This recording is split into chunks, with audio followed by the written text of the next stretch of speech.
ఈ వీడియో చూసే ముందు ఓం నమఃశివాయ అని కామెంట్ చేయండి. ఎవరైనా మరణించినప్పుడు ఇచ్చే జ్ఞాపకార్థం వస్తువులు స్టీలు ప్లేట్లు తీసుకుంటే మీకు జరిగేది ఇదే. సాధారణంగా ఎవరైనా మరణించినప్పుడు వారి కుటుంబ సభ్యులు ఏదో ఒక వస్తువును మరణించిన వ్యక్తి జ్ఞాపకార్థంగా పంచుతూ ఉంటారు.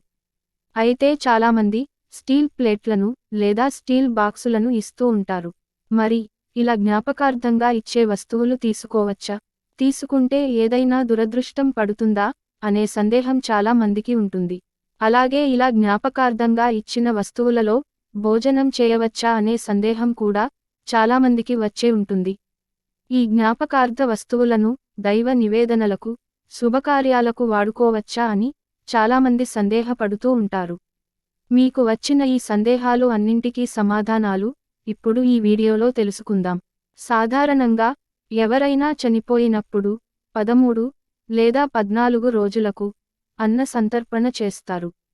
అంటే చుట్టాలు, చుట్టుపక్కల వారిని పిలిచి భోజనాలు పెట్టుకుంటూ ఉంటారు. వీటిని దినం భోజనాలు అని పిలుస్తూ ఉంటారు. చాలామంది ఈ దినం భోజనాలకు వెళ్ళడానికి కూడా చాలా భయపడిపోతూ ఉంటారు. చావు భోజనానికి వెళ్తే చావుని ఇంటికి తెచ్చుకున్నట్టే అని భయపడిపోతూ ఉంటారు. కానీ ఇదంతా అపోహ మాత్రమే. ఇలాంటివి అస్సలు నమ్మవద్దు అని గరుడ పురాణం వివరిస్తుంది. అసలు దినం భోజనాలకు వెళ్తే చాలా మంచిదట. అసలు ఈ అన్నదానం ఎందుకు చేస్తారంటే ఆ చనిపోయిన వ్యక్తి ఎవరికి రుణం ఉన్నాడో తెలియదు. కాబట్టి అన్నదానం చేస్తే ఆ రుణం తీరిపోతుందట. దినం భోజనాలను పితృదేవతా ప్రసాదం అని భావించి ఆ ప్రసాదాన్ని తప్పక స్వీకరించాలని శాస్త్రాలలో చెప్పారు. కనుక దినం భోజనాలకు అందరూ తప్పకుండా వెళ్ళాలి. అంతేకాదు ఈ అన్నదానం వలన చనిపోయిన వ్యక్తి ఖాతాలో పుణ్యం పెరుగుతుంది. దానివల్ల పాపం కూడా తగ్గిపోతుంది. కాబట్టి దినం భోజనాలకు ఎంతో ప్రాముఖ్యత ఉందని పండితులు సూచిస్తున్నారు. అలాగే ఈ మధ్య కాలంలో చనిపోయిన వారి జ్ఞాపకార్థంగా స్టీల్ ప్లేట్లను, ప్లాస్టిక్ వస్తువులను ఇస్తూ ఉంటున్నారు. ఈ వస్తువులను తీసుకుంటే నష్టమేమీ జరగదని గరుడ పురాణం వివరిస్తుంది. కానీ జ్ఞాపకార్థంగా ఇచ్చిన వస్తువులను సరేసరి నేరుగా ఇంట్లోకి తెచ్చుకోకూడదు. ఈ వస్తువులను ఇంటికి తీసుకువచ్చే ముందు వాటిని మన ఇంటి బయటనే ఉంచి నీళ్లతో కడిగి బాగా ఆరబెట్టిన తర్వాతే ఇంట్లోకి తీసుకురావాలని శాస్త్రం వివరిస్తుంది. జ్ఞాపకార్థంగా ఇచ్చిన స్టీలు వస్తువులను మనం తినే భోజనానికి వాడుకోవచ్చు. ఈ మధ్యకాలంలో చాలా మంది చేస్తున్న పెద్ద పొరపాటు ఏమిటంటే ఈ జ్ఞాపకార్థ వస్తువులతోనే తమకు తెలియకుండానే దేవుని నైవేద్యాలను తయారు చేస్తూ ఉంటారు.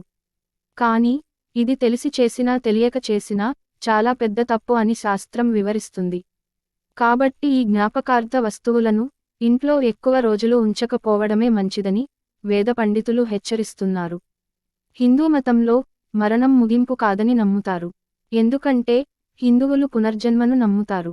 మరణించిన వ్యక్తి ఆత్మ మరొక శరీరంలో పునర్జన్మ పొందుతుందని నమ్మకం. అయితే కొంతమందికి కొన్ని నమ్మకాలు ఉంటాయి. చనిపోయిన వారి బట్టలు వేసుకోకూడదని, వారి వస్తువులను ముట్టుకోకూడదని, వారికి సంబంధించినవి ఇంట్లో ఉంచకూడదని నమ్ముతుంటారు. గరుడ పురాణం ప్రకారం మరణించిన వ్యక్తికి సంబంధించిన బంగారు ఆభరణాలను వేరొకరు ఎట్టి పరిస్థితుల్లోనూ ధరించకూడదు. ఎందుకంటే ఈ బంగారాన్ని మైలు బంగారం అని అంటారు. ఈ మైలు బంగారం ధరించిన వారికి చనిపోయిన వారి ఆత్మ ఆవహిస్తుందట. అలా జరగకూడదంటే ఆ బంగారంతో కొత్త నగలు చేయించుకోవడం మంచిది. అలాగే మృతి చెందిన వారి దుస్తులు ధరించకూడదట. అలా చేస్తే పలు ఇబ్బందులను ఎదుర్కోవాల్సి వస్తుందట. కాబట్టి వారి దుస్తువులను పారేయాలి. లేదా జ్యోతిష్య శాస్త్రం ప్రకారం మరణించిన వారి దుస్తులను దానం చేయాలి.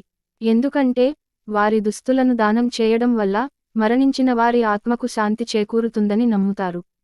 కుటుంబ సభ్యుల మరణం తర్వాత చనిపోయిన వ్యక్తికి చెందిన చేతి గడియారాన్ని కూడా ఎట్టి పరిస్థితుల్లోనూ ఉపయోగించకూడదు. లేదంటే మృతి చెందిన వారు మీకు పదే పదే కలలోకి వస్తారు. కాబట్టి గడియారాన్ని పెట్టుకోకుండా ఉండటమే మంచిది. మన హిందూ సాంప్రదాయం ప్రకారం ఒక మనిషి చనిపోయిన తర్వాత వారి కాళ్ల బొటని వేళ్లని కట్టడం మన సంస్కృతిలోని ప్రాచీనమైన ఆచారం. ఇలా చేయడానికి గల కారణం ఏమిటంటే ఎవరైనా చనిపోయిన తర్వాత వాళ్ల శరీరం నుంచి ఆత్మ వేరేగా వెళ్ళిపోతుంది. అయితే మనిషి చనిపోయిన వెంటనే జీవించి ఉన్నవారిలోకి ప్రవేశించాలని ఆత్మ అనుకుంటూ ఉంటుందనేది హిందువుల నమ్మకం. చనిపోయిన శరీరాన్ని విడిచి తనను చూసేందుకు వచ్చిన వారిలో ప్రవేశించాలని, అక్కడే తిరగాడాలని ఆత్మ భావిస్తుందట. అయితే ఆత్మను అలా చేయనివ్వకుండా శరీరంలోనే ఆత్మ ఉండేలా చేసేందుకు ఇలా 2 కాళ్ల బొటనవేళ్లను కలిపి దారం కడతారు. ఒక్కోసారి మన ఇంటి గోడల మధ్యలో రావి చెట్టు పెరుగుతుంది. ఈ చెట్టును పూర్తిగా తీసేసినా మళ్లీ పెరుగుతుంది. అయితే హిందూ మతంలో రావి చెట్టు ఇంటిపై పెరగడం అశుభంగా పరిగణించబడింది.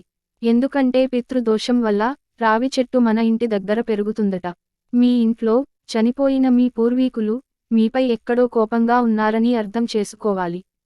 వాస్తు శాస్త్రం ప్రకారం మన ఇంటిలో మరణించిన వారి ఫోటోలను ఏ దిక్కున పెట్టుకుంటే మంచి ఫలితం ఉంటుందో చాలా మందికి తెలియదు.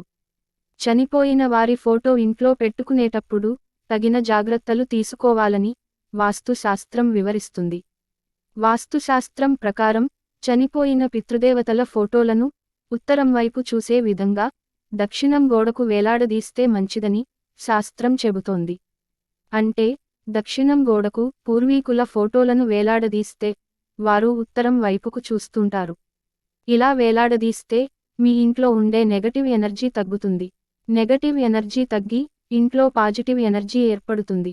దీంతో కుటుంబ సభ్యులందరూ ప్రశాంతంగా, ఆరోగ్యంగా, ఆనందంగా జీవిస్తారని పండితులు చెబుతున్నారు. మన ఇంటిలో చనిపోయిన వారి ఫోటోలను ఎక్కువగా పెట్టుకోరాదు. చనిపోయిన వారి ఫోటోలను ఎక్కువగా పెట్టుకుంటే ఇంటిలో నెగటివ్ ఎనర్జీ ఏర్పడే అవకాశం ఉంటుంది. దీంతో కుటుంబ సభ్యుల మధ్య కలహాలు ఏర్పడతాయని వాస్తు శాస్త్రం చెబుతోంది. అలాగే చనిపోయిన వారి ఫోటోలను పూజ గదిలో ఉంచి దేవుళ్లతో సమానంగా పూజ చేయడం అస్సలు మంచిది కాదు. ఇలా చేస్తే దేవతల ఆగ్రహానికి మీ కుటుంబ సభ్యులు గురయ్యే అవకాశం ఉంటుంది. అదేవిధంగా చనిపోయిన వారి ఫోటోలను పడకగదిలో ఉంచకూడదు. బ్రతికున్న వారి ఫోటోల పక్కన చనిపోయిన వారి ఫోటోలను ఉంచరాదు. ఇలా చేస్తే బ్రతికున్న వారి ఆయుష్షు తగ్గిపోతుంది. అలాగే ఇంట్లో నెగటివ్ ఎనర్జీ ఏర్పడి కుటుంబ సభ్యులు ఆరోగ్యం క్షీణించే అవకాశం ఉంటుంది.